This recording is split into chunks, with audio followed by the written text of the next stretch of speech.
Di open stage, tepuk tangan untuk open stage. Kalau di antara pesulap tuh kebanyakan pesulap tuh ini ya berhubungan dengan klinik. Saya nggak begitu percaya sama klinik. Saya punya anak saya umur 2 tahun waktu ke rumah sakit itu banyak yang orang-orang lain itu dioperasi sesar karena pengen lahir di tanggal cantik biar hidupnya beruntung katanya. Jadi ada yang dilahirin tanggal 17 Agustus gitu misalnya. Saya nggak percaya. Buat apa orang dioperasi sesar biar lahir di tanggal cantik? Karena dari zaman dulu Ki Hajar Dewantoro tanpa operasi sesar bisa lahir pas Hari Pendidikan Nasional tanpa operasi sesar sama sekali. Jadi nggak begitu percaya sama klinik. Tapi di sini banyak sekali pesulap. Saya sering lihat sulap di TV. Saya paling nggak ngerti sama orang yang suka keluarin kartu banyak banget. Banyak banget. Padahal dikeluarin satu aja saya udah percaya, iya kamu bisa gitu. Tapi keluarin terus gitu ya. Udah bisa gitu, iya satu aja gitu. Itu ibaratnya ada juara matematika. Juara matematika terus dia bilang, saya tahu akar pangkat 3 dari 15.650. Berapa? 25. Udah cukup, nggak perlu 25. Sekali aja cukup gitu ya. Tapi tepuk tangan untuk pesulap-pesulap itu hebat. Susah belajar kayak gitu ternyata. Sama, tahu nggak? Mana yang lebih galau, orang biasa dan pesulap? Ada yang tahu nggak? Orang biasa atau pesulap yang lebih galau? Orang biasa lebih galau. Pesulap lebih parah. Iya, pesulap itu, saya dulu pernah belajar sulap. Saya pernah belajar sulap ketika ketemu di rumah keluarga. Dia tanya, hai Lukman, apa kabar? Gitu ya. Terus, oh baik, sulap dong gitu ya. Nggak ditanya kabar yang lain. Padahal gue mau cerita, aku baru putus gitu. Oh putus ya, sulap dong gitu. Gak dipeduliin gitu. Pernah ngalamin kayak gitu nggak? Sulap dong gitu. Rumah gue habis kebakaran. Oh iya, sulap dong. Sian, sulap. Terus sulap itu juga kadang di sini ada yang single. Mudah-mudahan semuanya udah punya pasangan ya. Karena kalau punya pasangan dan hobinya sulap itu agak kurang nyambung. Karena pernah kejadian ada orang udah tunangan, jadi lagi pesta keluarga, cowoknya nih pesulap. Terus dia sulap dong gitu kan, biasa kan. Begitu naik di atas panggung, dia manggil penonton. Dia nggak tahu kalau itu mertuanya. Dia panggil penonton, dia bilang, kita nggak saling kenal kan? Nggak kenal mata lu pengen. Dia mertua gitu. Kita nggak saling kenal kan gitu. Kan pesulap suka gitu ya. Sekarang kamu tolong ibu pikirkan hewan berkaki 4. Gue kasih tahu ya. Gue tuh sehari semalam mikirin lo kawin di mana, ntar kalau habis kawin, habis itu tinggal di mana, lo suruh mikirin hewan berkaki 4. Gagal akhirnya mereka ya. Ya bisa, tapi ya tetap salut sama pesulap karena hebat, dia tuh tetap latihan dan banyak. Saya sebetulnya ketemu sama istri saya gara-gara jago sulap juga sih. Asik. Iya, tepuk tangan buat pesulap. Tapi kadang ngomongin sama perempuan jangan bilang-bilang ya. Ngomong sama perempuan itu susah dimengerti gitu ya. Gue sebagai laki-laki itu kan kadang pengen tahu ya, gue tuh bener-bener setia gak sih orangnya gitu kan. Akhirnya gue coba deketin cewek lain gitu kan. Wah ternyata masih setia gitu. Marah dia cewek. Aku tuh mau nyobain kalau sama cewek lain masih setia apa enggak. Kamu harusnya banget, ternyata aku masih setia, gak ada rasa gitu kan. Terus pengen dites lebih tinggi lagi dong. Aku main ke kos-kosannya ya kan. Ternyata, gak ada rasa, berarti masih setia gitu kan. Terus besoknya lagi nginep di kos-kosannya. Oh ternyata gak ada rasa, bangun pagi gak ada rasa, berarti masih setia. Marah-marah pasangan saya. Harusnya dia tuh dukung. Mas, saya dukung kamu kalau mau tes lebih tinggi. Coba kalau yang gratis gak kerasa, yang bayar. Harusnya kayak gitu. Tapi enggak, itu nggak boleh. Nanti saya di sini mau main sulap. Sedikit lah biar atas tadi semua main sulap. Di sini saya juga mau main sulap. Saya minta tolong nanti ada kertas kosong dibagiin Mas Uris.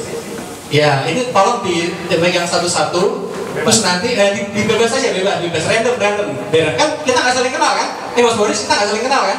Gua mikirin lu. Ini biar ngeblank aja. Tadi sulap semua, saya juga pengen main sulap. Tapi balik lagi ngomongin tentang pasangan, kadang cowok sama cewek itu juga susah dimengerti. Saya pernah lihat cowok sama cewek lagi jalan di mall gitu ya.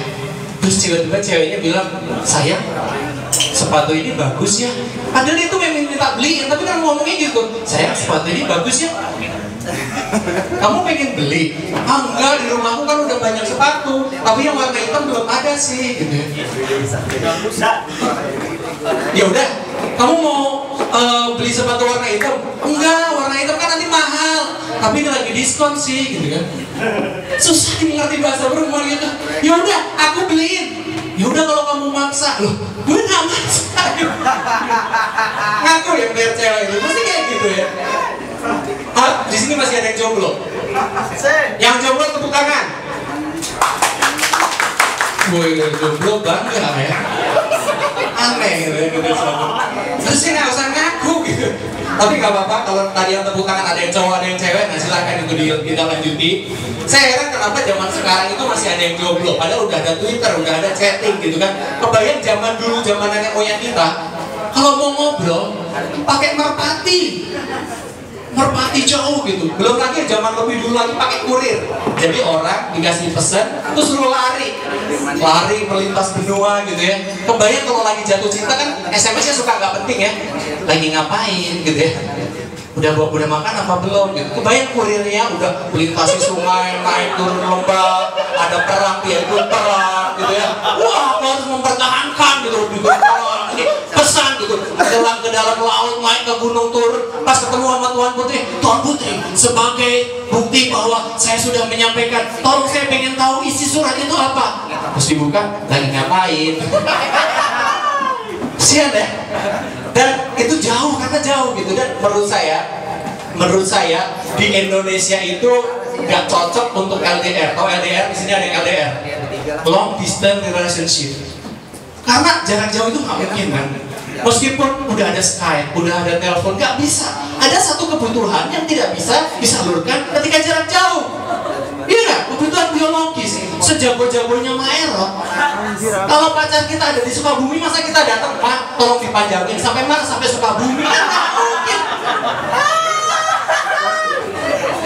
Itu baru manjang sampai depan komplek, disentil sama anak-anak udah balik lagi. Nggak bisa LDR ya. Tahu Mas pernah LDR? Cobain. Nggak mungkin itu. Ini kalau pacarnya di Bandung itu lewat Cipularang gitu ya, di stop sama polisi, boleh lihat surat-suratnya.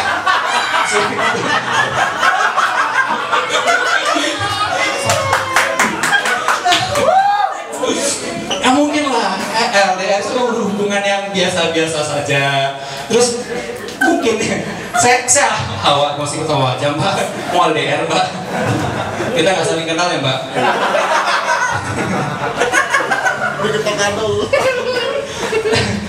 Di Indonesia itu memang banyak banget yang single, tapi saya agak sedih dengan fenomena zaman sekarang itu banyak idola-idola itu yang aneh gitu ya. Kalau di luar negeri itu idola itu mencerminkan contoh. Kalau di Indonesia gini ya, di Jepang itu ada film Tsubasa itu 18 tahun yang lalu, tapi apa yang terjadi 18 tahun kemudian ketika anak-anak suka Tsubasa, 18 tahun kemudian Jepang masuk Piala Dunia, hebat kan?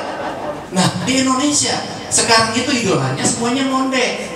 Presenter ngondek, penyanyi ngondek, MC ada, musician ada yang ngondek kan?